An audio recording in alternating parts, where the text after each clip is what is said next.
The Beyond the Fame podcast is fed by Lido Pizza. Lido Pizza never cuts corners. For menu and locations, visit LidoPizza.com. And of course, this podcast would not be possible without our longtime title sponsor, the Hollywood Casino at Charlestown Races in West Virginia. Upcoming featured August entertainment includes Jamie Johnson on August 9th and the $1 million Charlestown Classic Race and Festival on August 22nd. Enjoy live racing and live entertainment featuring Amanda Shires, Maggie Rose, and Susto. Free fun for the whole family. Details and tickets at HollywoodCasinoCharlestown.com. Must be 21 to enter the casino floor and attend a show. Gambling problem? Call 1-800-GAMBLER.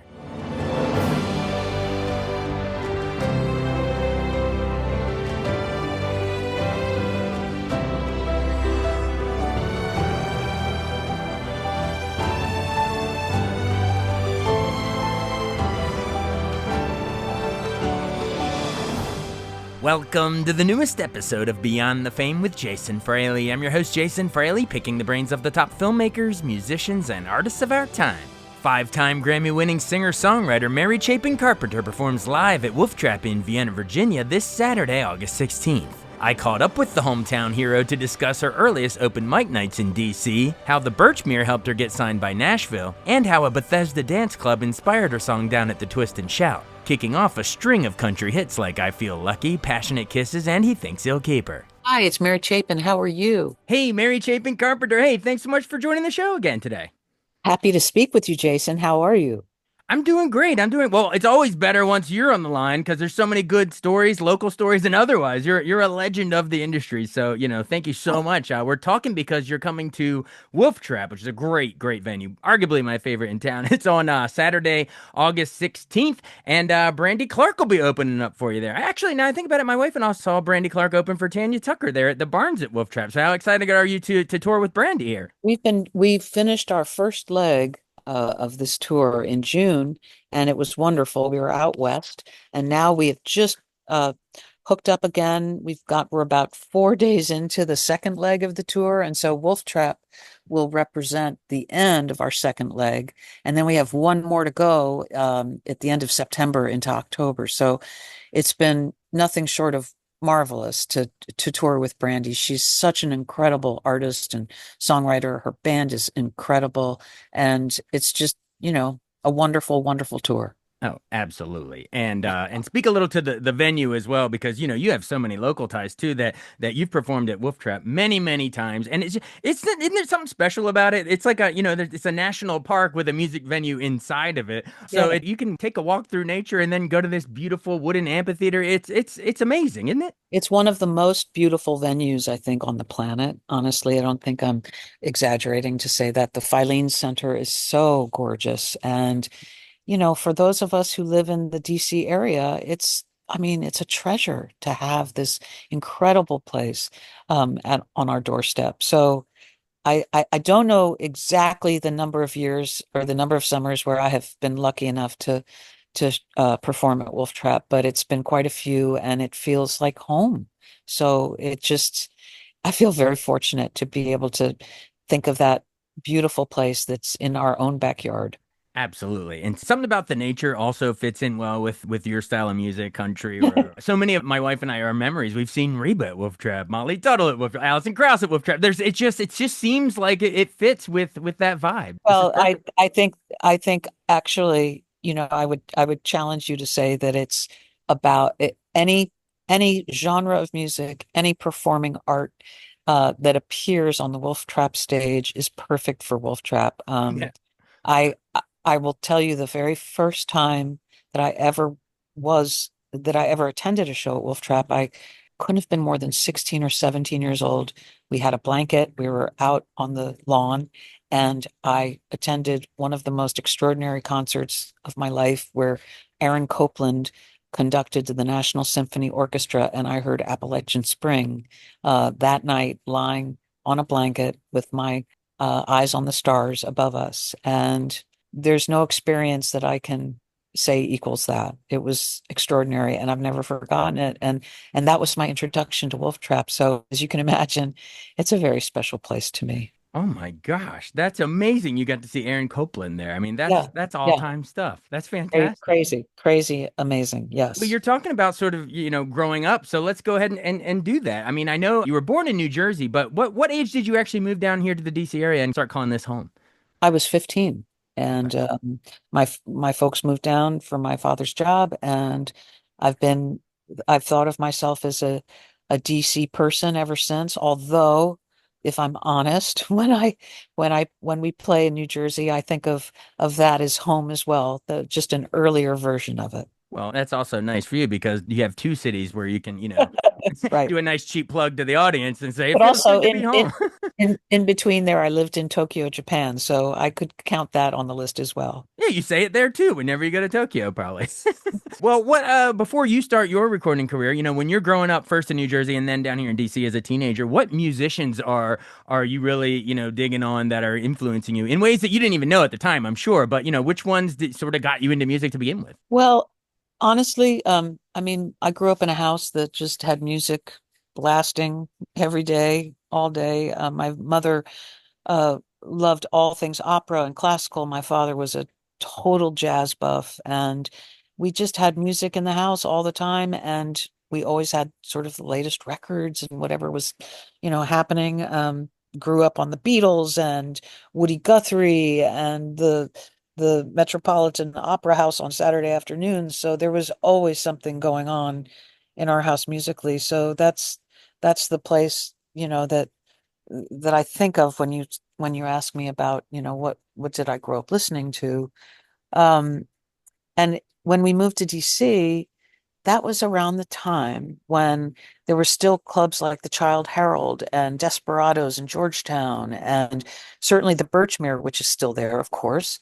And it just I think that was my introduction to falling in love with bluegrass music, for example. And but I've always just loved just about everything in the world that has something to do with music. So it's hard to say that one thing was more foundational than another. I love it. And while you're mentioning local DC area, venues, we have Mm. to mention, of course, Gallagher's Pub, which I guess Yeah. became Nanny O'Brien's in Cleveland Park neighborhood of DC, because that was your first place you ever did an open mic. Is that right?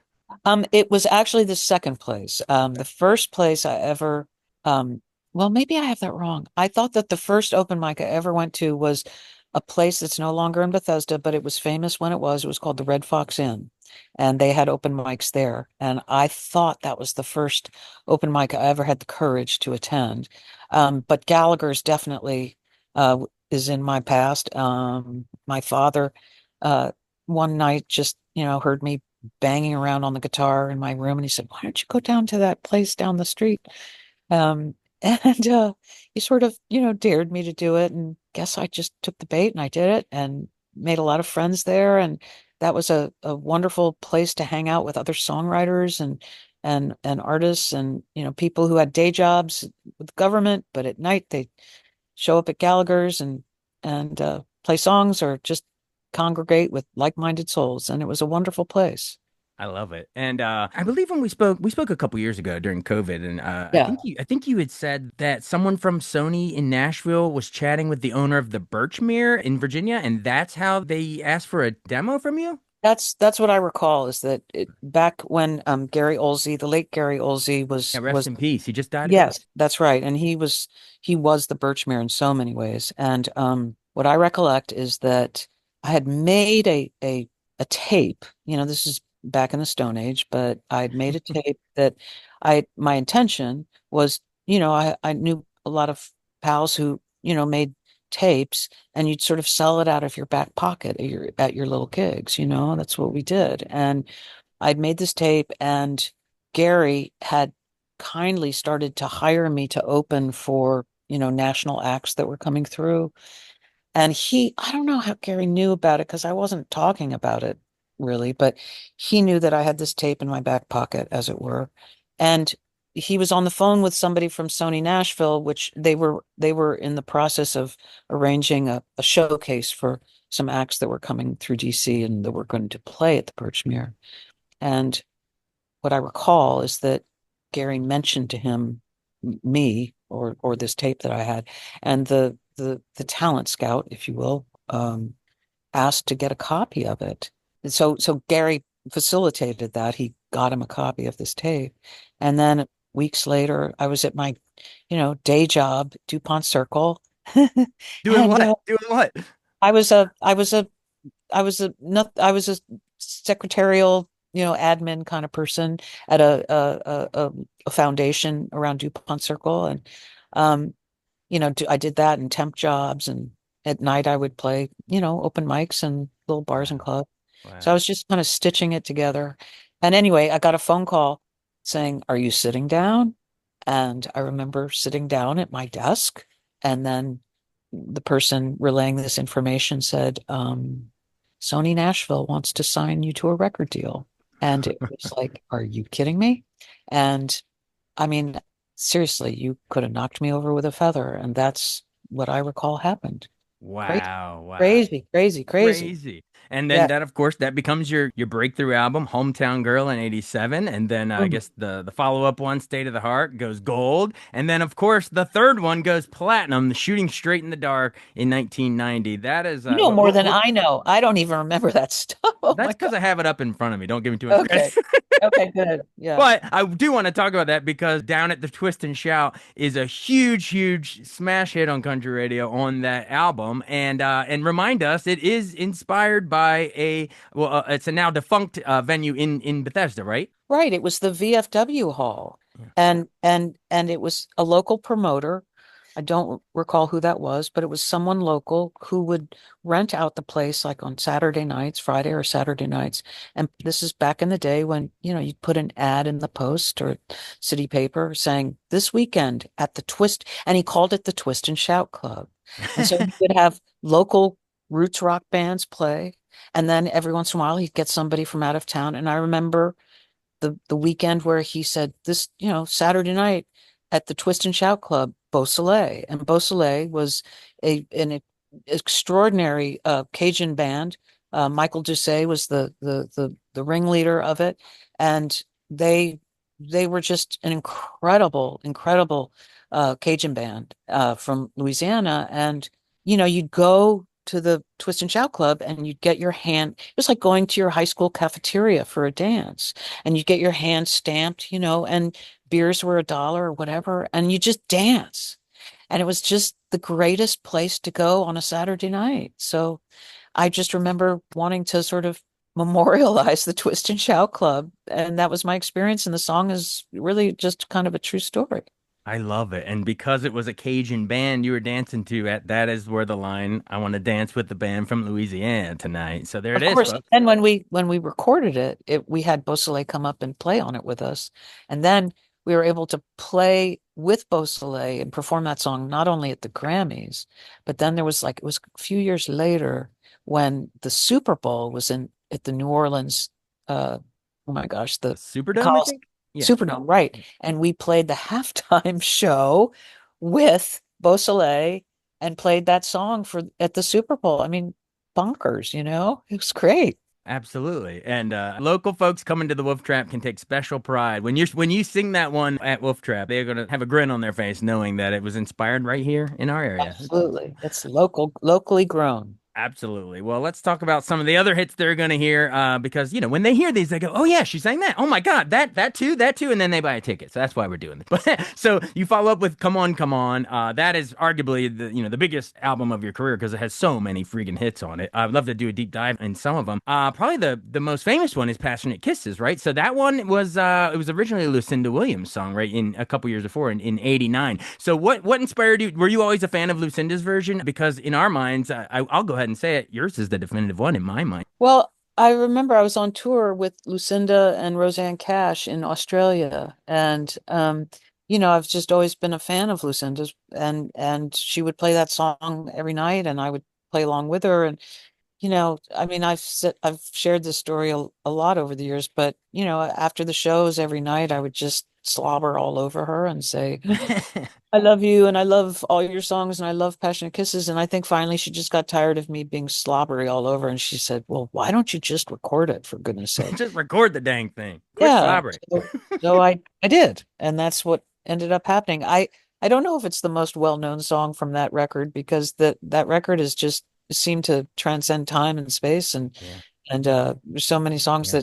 that ended up as singles off of it. But it's singing Passionate Kisses every night on tour. It's like one of the privileges of my life to sort of inhabit that song for 3 minutes because it's such a great song, of course. And I love Lucinda so much and feel so connected to her because of that. And it's just like a privilege to Yeah. sing it.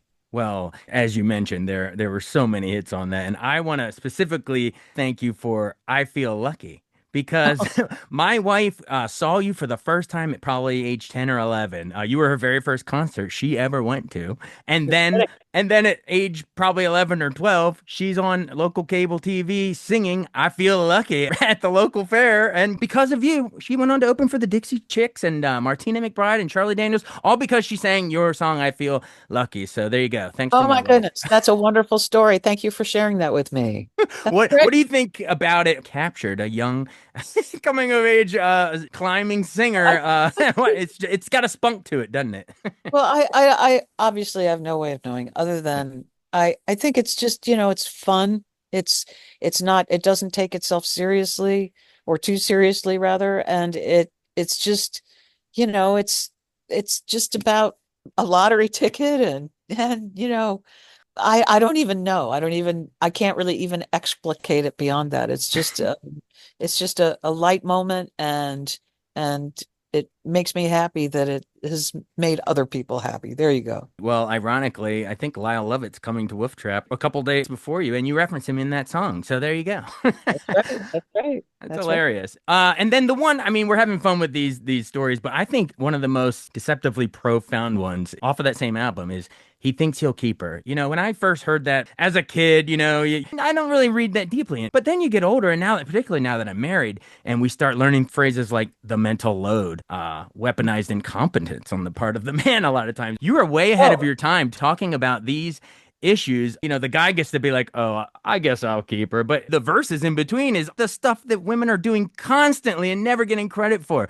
How are you so ahead of your time on that? I mean, do you sit back today and look back and be like, "Well, thanks you're everyone for catching up to what I was saying 30 some years ago." you're giving me far too much credit. Again, it's before your time, I'm sure, but there was a years and years and years and years ago, there was a commercial on television that was for a product that like it was a iron supplement product called Geritol.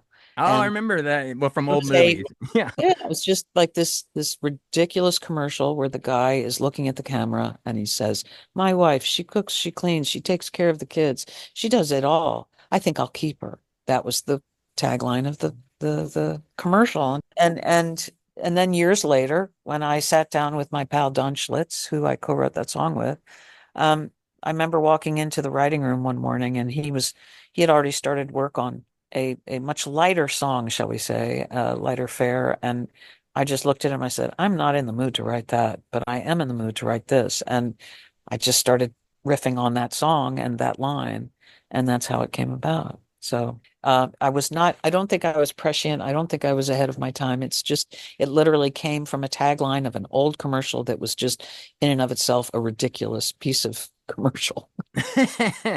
Well, either way, well, no matter what inspired it, thank you. You were forever frozen in time there in the early 90s, talking about stuff that, Mm, husbands and wives, and just the cultural conversation of happy yeah, equal marriages. You know what I mean? Like you were there talking about it a long time ago. So thank you for paving the way on that. you're welcome.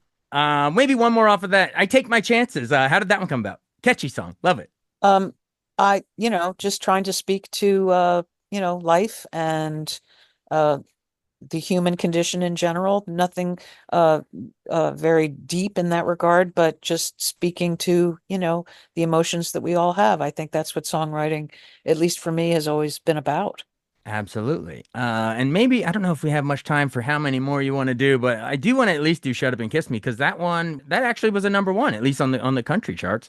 But anyway, it gets you a Grammy for Best Female Country Vocal Performance. So memories of getting to go up and accept that on the big night. I don't even recall. Oh my God. It's like 30 years ago. Why you ask me about this? No, I mean, I don't remember where I was yesterday, so there you Yeah. go.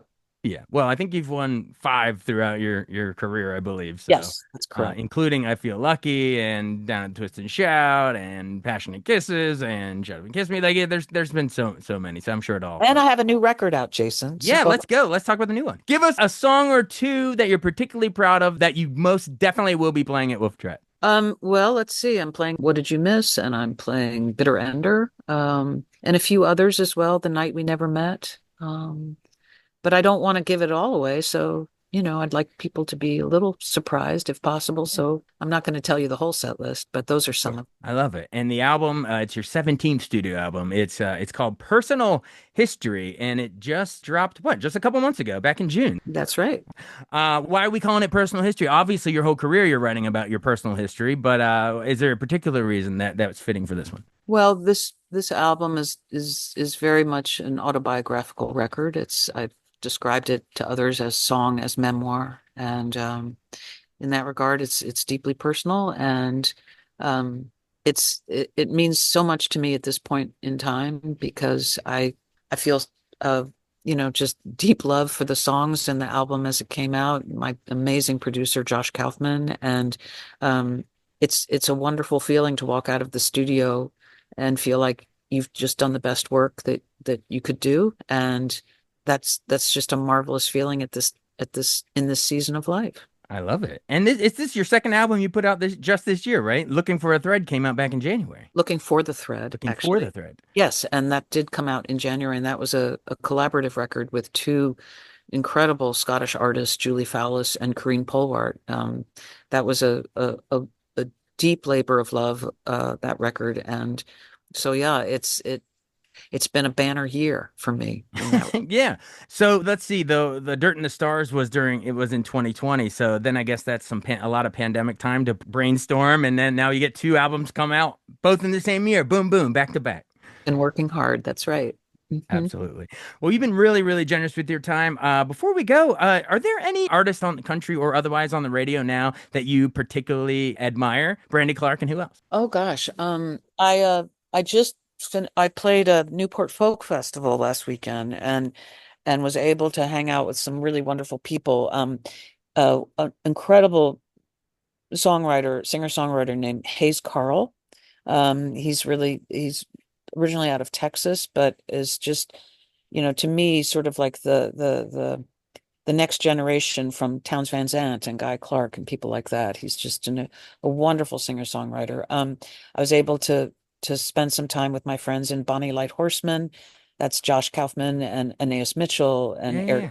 Johnson, and they're amazing. And then just, there were, and Lucius was there, and I'm with her, and just so many artists that I revere. So, um, any one of those acts and any one of those artists would be people that I just, bow down to. Absolutely.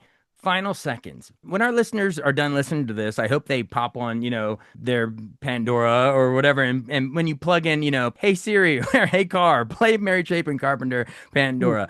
What is it about that era that you all came about in that genre? Because we'll get you pop on there and then it'll go right into like a Susie Boggess and then it'll go into a Kathy Mattea. There's something special about that era and that style of music. It's timeless to me. You can put it on and I like it better than country music on the radio today. I don't know what makes that time where we were sort of coming up, if you will. I don't know what makes that time different than nowadays, other than, the industry itself is so different, perhaps. The I'd like to believe that with technology and all that it does offer us nowadays, that sort of in the, long ago, the sort of the gatekeepers, if you will, were more in control of what ended up on record, what artists were signed, that sort of thing, research, all that stuff that, it still happens, but I think people are so much, it's a DIY world now. And I think that is so great because it removes the gatekeepers and there's more there's so much more out there that you can discover if you have the time to go down those rabbit holes. So I don't know, maybe that's one particular answer to what I think you're asking. What I love is so many of you all that I just mentioned were, you wrote your own songs. They were personal. You all are the full package of singer, songwriter, performer. Like, it's rare. Well, I've always written all my own songs, like you say, other than Lucinda's, and so I don't know. I just just do what I do. I don't know. Well, keep doing what you're doing. It stands out and will stand the test of time. Everybody, it's Mary Chapin Carpenter going to be coming to Wolf Trap in Vienna, Virginia on Saturday, August 16th, with special guest Brandy Clark. I mean, come on, either of them are worth buying tickets, but together on the same bill, you got to go, everybody. So thank you so much for joining us. A hometown hero. It's always awesome chatting with you. Jason, thank you so much for spending the time. I really appreciate it. We'll see you at Wolf Trap. Sounds good. See ya. All right. Take care. Thanks so much for listening to Beyond the Fame with Jason Fraley. Our theme music is Scott Buckley's Clarion. Remember to give us a 5-star rating if you like what you hear. We'll see you next time.